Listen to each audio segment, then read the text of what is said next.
सोचो तुम एक अजनबी जगह में हो, तुम्हें कुछ भी याद नहीं, तुम कौन हो, कहाँ हो और तुम्हारे साथ क्या हुआ। बाहर कुछ लोग हैं, लेकिन सब चुप है, बस तुम्हें घूरते हैं और अपने फोन से तुम्हारी वीडियो बना रहे हैं। और तभी उनमें से कुछ तुम्हें जान से मारने के लिए तुम्हारे पीछे पड़ जाते हैं। इस कहानी के ट्विस्ट आपके रोंगटे खड़े कर देंगे। और मेरा आपसे वादा है कि व्हाइट बियर की ये कहानी पूरी सुनने के बाद आपका खुद का दिमाग दो हिस्सों में बट चुका होगा।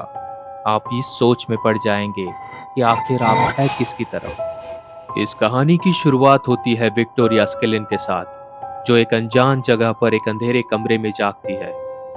उसे कुछ भी याद नहीं, ना ही अपना नाम और ना ही अपना अतीत। वो घबराई हुई है और कमरे में फर्श पर गिरी हुई दवाइयां और सामने टीवी स्क्रीन पर चल रहा एक अजीब सा सिंबल उसे और भी परेशान कर देता है। उस सिंबल को देखते ही विक्टोरिया को अपनी पिछली जिंदगी से कुछ चेहरे याद आते हैं और उन्हीं चेहरों को वो उस घर में रखी अपनी एक तस्वीर के साथ पाती है। उनमें से एक 8 साल की बच्ची की तस्वीर विक्टोरिया अपने साथ रख लेती है। इसके बाद जब विक्टोरिया उस घर से बाहर निकलती है, तब वो देखती है कि कुछ लोग उसे घूर रहे हैं, लेकिन उनमें से कोई भी उसकी मदद के लिए आगे नहीं आता। उन सभी के हाथों में कैमरा फोन है और वो बस दूर खड़े विक्टोरिया को रिकॉर्ड करते रहते हैं। तभी वहां अजीब से मास्क पहने कुछ लोग वहां पर आते हैं और वो विक्टोरिया पर हमला कर देते हैं। विक्टोरिया जब जैसे तैसे अपनी जान बचाकर वहां से भाग रही होती है, तब उन लोगों की सारी भीड़ वहां अपने अपने कैमरा फोन्स लिए विक्टोरिया पर हो रहे हमले को रिकॉर्ड कर रहे होते हैं। और जब विक्टोरिया वहां से भागते हुए एक गैस स्टेशन के पास पहुंचती है, तब वहां पर उसे जेम नाम की एक लड़की मिलती है। जेम और उसका दोस्त विक्टोरिया को बताते हैं कि उसने जिस सिंबल को टीवी पर देखा था, दरअसल वो एक ट्रांसमिटेड सिग्नल है और उस ट्रांसमिटेड सिग्नल ने लोगों को पागल कर दिया है, जिनमें से कुछ लोग हंटर्स बन चुके हैं जो बाकी लोगों को मारते रहते हैं और बाकी सारे किसी ज़ॉम्बीज़ की तरह उन घटनाओं का वीडियो बनाते रहते हैं। और उसी दौरान जब वो हंटर उन पर हमला कर देता है, तब विक्टोरिया की जान बचाते हुए जेम का दोस्त वहां पर मारा जाता है। जिसके बाद जेम विक्टोरिया को बताती है कि ये सब ऐसे ही चलता रहेगा जब तक वो उस ट्रांसमीटर को तबाह नहीं कर देते जहां से ये सिग्नल भेजा जा रहा है। लेकिन तभी विक्टोरिया उन भीड़ में से कुछ लोगों पर अपना आपा खो देती है और उनमें से कुछ अपना फोन छोड़कर वहां से भाग जाते हैं। और विक्टोरिया जब उन फोन्स को उठाकर देख रही होती है, तब जेम उसे ऐसा करने से मना करते हुए कहती है कि हो सकता है कि वो सिग्नल उन फोन्स में भी ट्रांसमिट किया गया हो। और तभी वो हंटर्स वहां पर पहुंच जाते हैं। लेकिन तभी अचानक एक अजनबी वहां पर अपनी गाड़ी लेकर पहुंच जाता है और उन दोनों को लेकर वहां से फरार हो जाता है। विक्टोरिया उस अजनबी से कहती है कि वो उससे पहले मिल चुकी है, लेकिन वो अजनबी बिल्कुल साफ मना कर देता है। जिसके बाद विक्टोरिया कहती है कि वो उन्हें जंगल की ओर ले जाने वाला है और वो अजनबी बिल्कुल वैसा ही करता है। शुरुआत में वो अजनबी विक्टोरिया और जेम्स से काफी दोस्ताना तरीके से पेश आता है, जिसके बाद विक्टोरिया उसे उस बच्ची की फोटो दिखाती है जो उसे उस घर में मिली थी और विक्टोरिया को लगता है कि शायद वो उसकी बेटी है। लेकिन तभी अचानक वो अजनबी उन दोनों पर बंदूक तान देता है और विक्टोरिया को पहनने के लिए वो वही मास्क देता है जो उस हंटर ने पहना था। और उस मास्क पर वही सिंबल है जो टीवी पर ट्रांसमिट हो रहा था, जिसका मतलब है वो अजनबी उन हंटर्स में से ही एक है।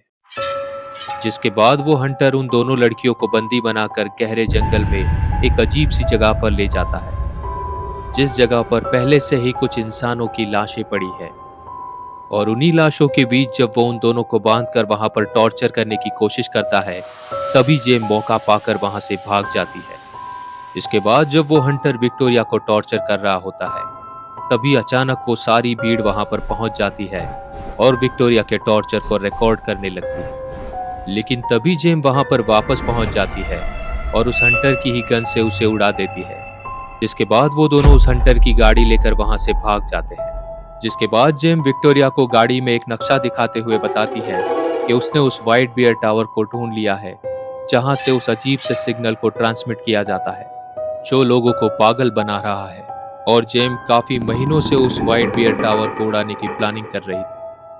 और व्हाइट बियर शब्द सुनते ही विक्टोरिया को एक बार फिर से वो शख्स दिखाई देता है जिसकी तस्वीर उस घर में उसके साथ थी। और उस शख्स की गर्दन पर बिल्कुल वैसा ही टैटू दिखाई देता है जैसा उसने टीवी सिग्नल पर सिंबल देखा था। और बिल्कुल वैसा ही सिंबल उस हंटर के मास्क पर भी था।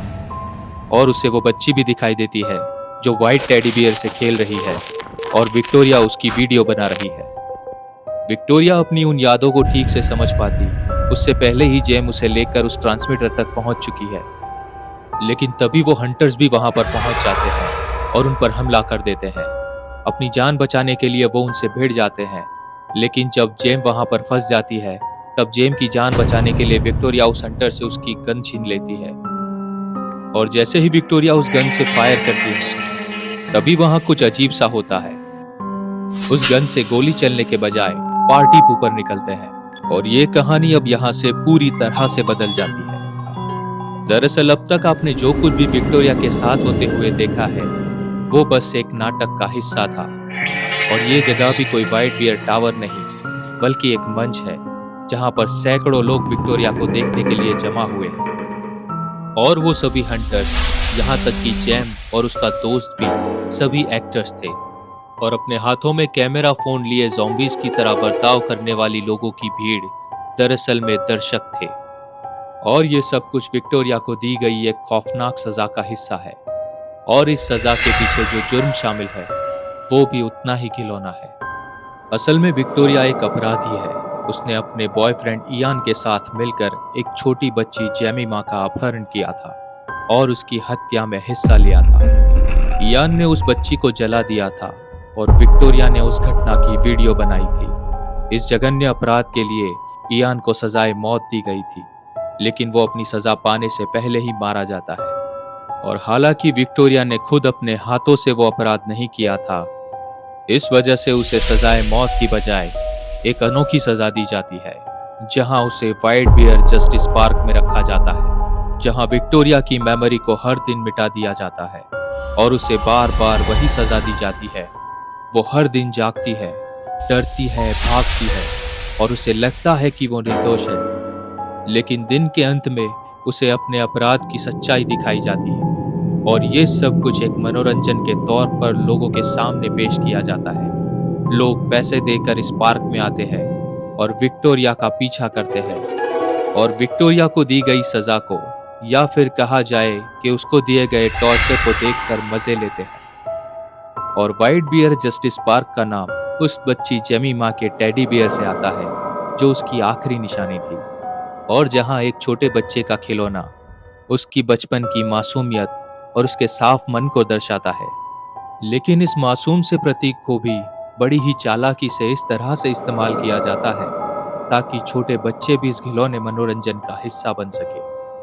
और अब यहाँ वो सवाल आता है जो आपके दिमाग को दो हिस्सों में बांट देता है। क्या विक्टोरिया के साथ जो हो रहा है वो सही है? हाँ, उसने एक भयानक अपराध तो किया ही है और उसे सजा भी मिलनी चाहिए। लेकिन क्या बार बार उसकी मेमोरी मिटाकर उसे हर दिन डर में जीने पर मजबूर करके और उसकी सजा को लोगों के मनोरंजन का हिस्सा बना देना सही है? क्या यह सजा उसकी क्रूरता से भी ज्यादा क्रूर नहीं है? और जो लोग इस सजा को देखकर मजे ले रहे हैं, क्या वो भी उतने ही क्रूर नहीं है जितनी विक्टोरिया थी? इसके अलावा सजा देने के तरीके पर भी गौर किया जाए तो किसी की याददाश्त को मिटाकर उसे उसके अपराध की सजा देना भी कितना सही होगा? क्या उसे उस अपराध की सजा मिल भी रही है या फिर उस इंसान को मिल रही है जो वो है ही नहीं? और किसी की तकलीफ को देखकर एंटरटेन होना, क्या ये हमारे इंसान होने पर सवाल नहीं उठाता? लेकिन इंसान सदियों से ऐसा ही करता आया है। और यहाँ तक कि आज की टेक्नोलॉजी के युग में भी इंसान कहीं ना कहीं अपनी इंसानियत को हर बार पीछे छोड़ता जा रहा है। एंटरटेनमेंट की भूख इंसान को कब इंसान से जानवर में बदल देती है वो खुद भी नहीं जान पाता।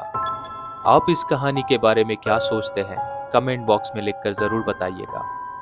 आप देख रहे थे द मूवी एक्सप्लोरर और हमारा ये चैनल बहुत ही जल्द 1000 सब्सक्राइबर पूरे करने वाला है और आपके सहयोग से ये बहुत ही जल्द हो सकता है। इसलिए लाइक, शेयर और सब्सक्राइब जरूर कीजिएगा और मिलते हैं नई कहानी के साथ। तब तक के लिए आप सभी का धन्यवाद।